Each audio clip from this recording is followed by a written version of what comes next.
One of the most popular wire jewellery designs is probably the Tree of Life, and here's one that I want to show you that I created with a round circular pendant, and the roots are spirals. I haven't created this is the sort of traditional style root. This one, in fact, is a project already that you can find on my YouTube channel, this teardrop shape. So please go and have a look at that one. But look, you can make these trees of life in any shape frame you want. So here's a heart shape. You could do a rectangular shape. You can just basically fit them into any frame. So I hope you get inspired by this tutorial. But these roots are different to the ones you'll see on other tutorials. So what you need is some wire. I'm actually using 0.9 of a mil, but you can use anything for the framework. If you've got 1 mil, it's probably better because it's just a bit, thicker and stronger for a frame.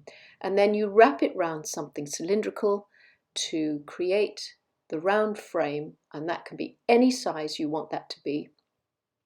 So here's my circle, and you can see I've left overlapping wires, and then I'm just going to bend up one stem, that will be my hanger, and I've just left enough, as you can see, to make a little hook, which will be where I'm going to secure it at the top of the frame.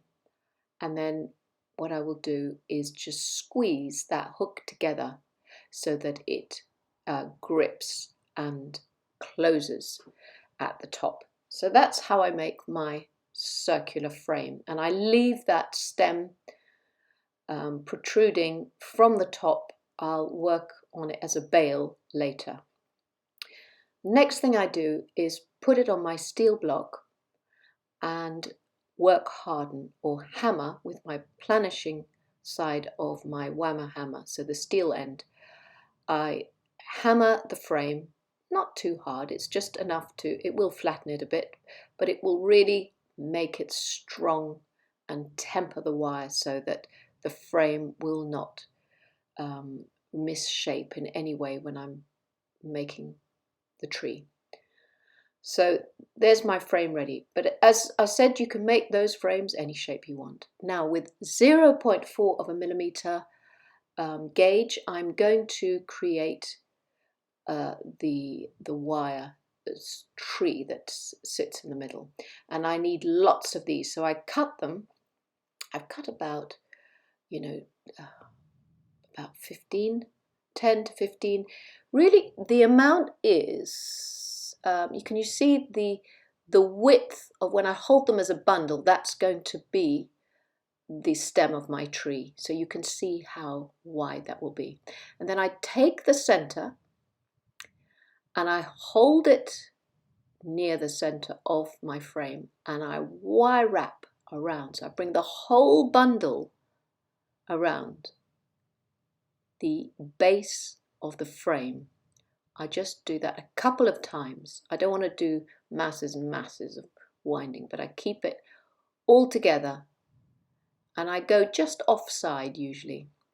And then with the rest of it, where it comes from the base, I twist the whole lot together.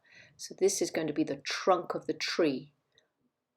So I just need sort of to twist it halfway up the frame.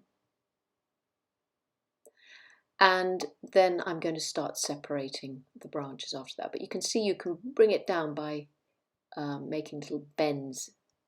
So then I'm going to split it. You can split it into 2 or 3. I think I'll go 3 this time. I usually go 2, but there's no right or wrong in this because it's going to look very organic. I suppose I should tell you the amount of wire I've used for the tree is probably 3 times the height of the frame I'm going to put it in, so that I've got lots and lots of wire. Or go, be even a little bit more generous, because if you want to create bigger sort of spirals on the roots, or if you want to create more branches, it all, adds up. So I'm just flattening that end, because that means it will fix it in place. It means it won't slip around so much. So that just holds it. So if you find it slipping around, just sort of like tap it down. Now, this is where I do the roots. So I'm going to do something slightly different to how I normally do roots. You see, I've got too many wires here. So what I'm going to do is just lift them all out and keep the top ones, and some of the base ones I'll just wire wrap around the back of the frame and then cut them off, because I've just got far too much bulk otherwise on the pendant itself. So I'm just taking the top ones out the way, and then I'm keeping, I would say, 6, 7 wires for my spirals. So I'm just getting those out the way, and then I'm going to cut off or remove or wire wrap around and then cut off some of this other bulkiness, but I do it one by one. So as you know, there's another technique to making trees of life, and please do look out for my other tutorial, which is the teardrop shaped tree of life, because that gives you another way of doing the roots. This is just something else that I came up with, which I quite like, and it's actually quite, I think it's a little bit quicker. So you can see I'm just getting a bundle there. I'm going to cut all those off and then make sure that those ends are squidged down and flattened. So now I've got a few left to make spirals out of.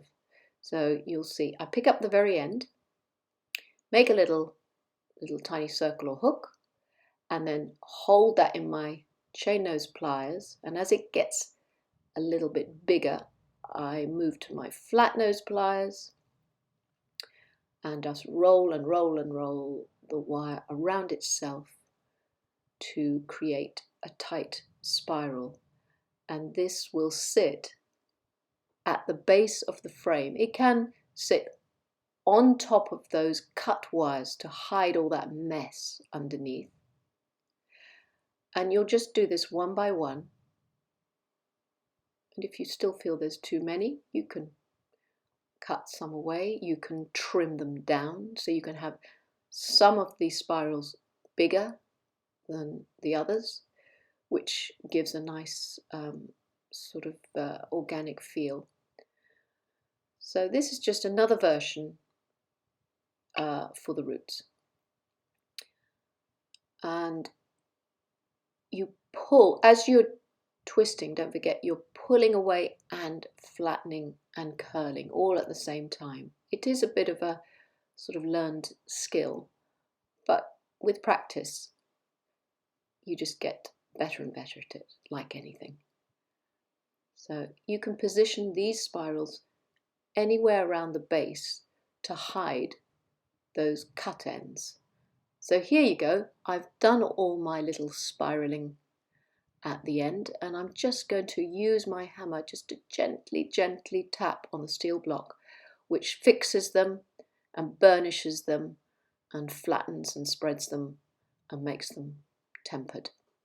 So now I'm going to concentrate on the tree itself. So you keep separating the branches and you know, making the shape that you want for the tree, spreading all these sort of bits out, and then also shaping the branches by it's up to you to make it as gnarly and shaped and old and wizened as you want it to be. So that's if you want a sort of straight stem, then do that by all means, and straight branches, then that's definitely much easier to do. But I do like this sort of shaping. To me, it gives it more interest. That's my personal preference. So every time you do it, you'll do it differently, and I'm sure you'll have different little chipstone, you know, beads to put on, or if you don't have any chip beads, you can always put seed beads, and you can put crystals. Anything goes to add a little bit of colour.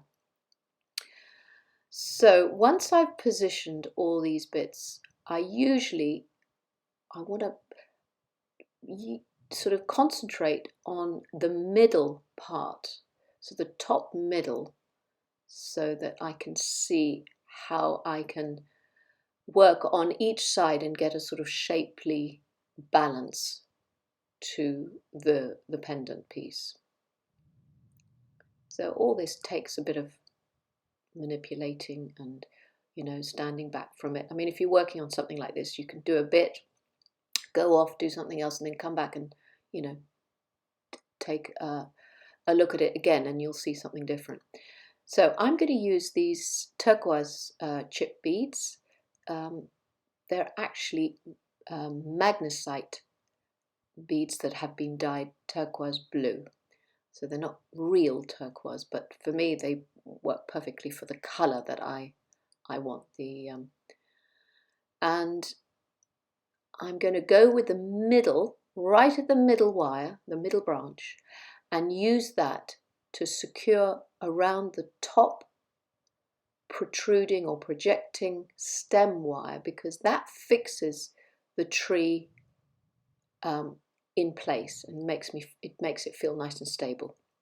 And then I work out on each side. So with all those single wires, you'll just be threading and threading and threading the beads until they touch the side of the frame, and then you wrap 2 or 3 times around the outside of the frame, and once it's secure, you cut off the wire and then just squeeze it down, make sure there's no spikiness, and you'll feel it with your finger if there is.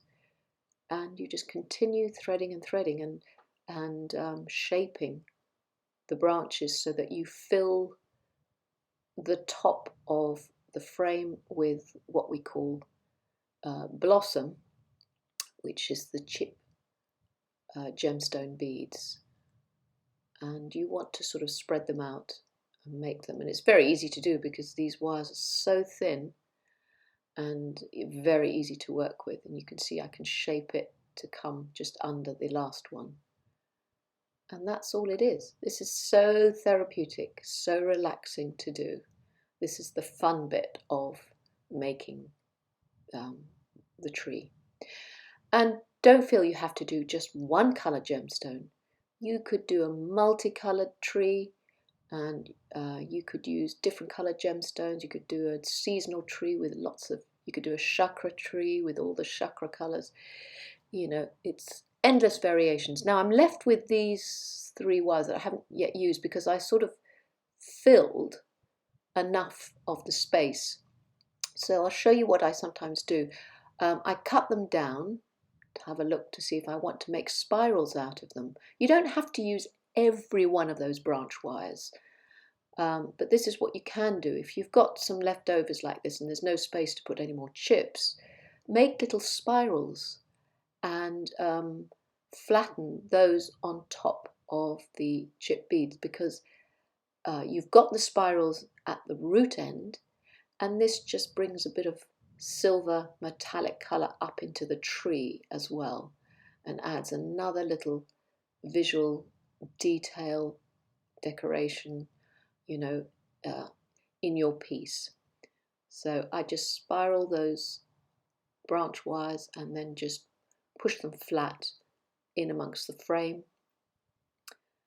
And you can see I cut them down a little bit because otherwise they would have been a bit too big, and obviously this way they just sit and snuggle into the chip, you know, amongst the chip beads. So there's so many options and variations and things you can do to create your own versions and make them, you know, your own personal style. I'm just showing you things that I've been doing over the years that work for me. And if you like them, you're welcome to, you know, I like sharing, so you're welcome to use them as well. So those 3 wires now are being spiraled and flattened, and you'll see that just brings the attention to the spirals at the base as well. It brings the whole thing together as a piece. And there you have it, you see. And I've still got one leftover wire at the top, which I'm just going to wrap around. If I wanted to, I could make another spiral at the top as well. That's another little detail. So I'm going to wrap that around and then just spiral that. But if you don't like too much fuss, you just want it much more minimalist, just cut these wires off and neaten them against the frame. I'm a bit of a spiraler, but then again, that's because I'm completely round the bend. Here we go. We're bringing that spiral in, and that is going to sit right on top at the center where I'm going to make my suspension link. So there's the tree with the turquoise, and I think I'll just add one silver bead to the top, just adds one more sort of detail before I make the bail. So you want to push it forward a little bit, then you can take your bail makers if you have them, or you can use your round nose pliers or whatever you have to hand, and then roll the wire around, bringing it right up to the bead. And actually, I'm not going to make it quite as big as that. Let me unroll it. I've changed my mind. I'm going to use my round nose pliers just to make a slightly smaller bail, I think. So I'm rolling and rolling it. That's a bit better because I'm only going to put a chain through there. I'm not going to put a big cord. I'm going to cut one of the links off. So I've only got 2 links sitting at the top, and then I'm just going to spread those out. So just open them up a little bit, add a little space or a gap, and that just balances the top bail out a bit. So you just fiddle around until you've got it exactly as you want it, and you can thread it with a cord, a ribbon, put it on a key ring, hang it as a decoration. For mine, I'm going to put it on a chain so that I can wear it as a pendant necklace, because my favourite colour, and it is my birthstone, is turquoise. So that's just what I would like to wear. And there you have it. So do have fun making your own versions, and do look out for my other design, which is the heart-shaped one, but you can see here's a much bigger version that I've created as a wall hanger. So many thanks for watching.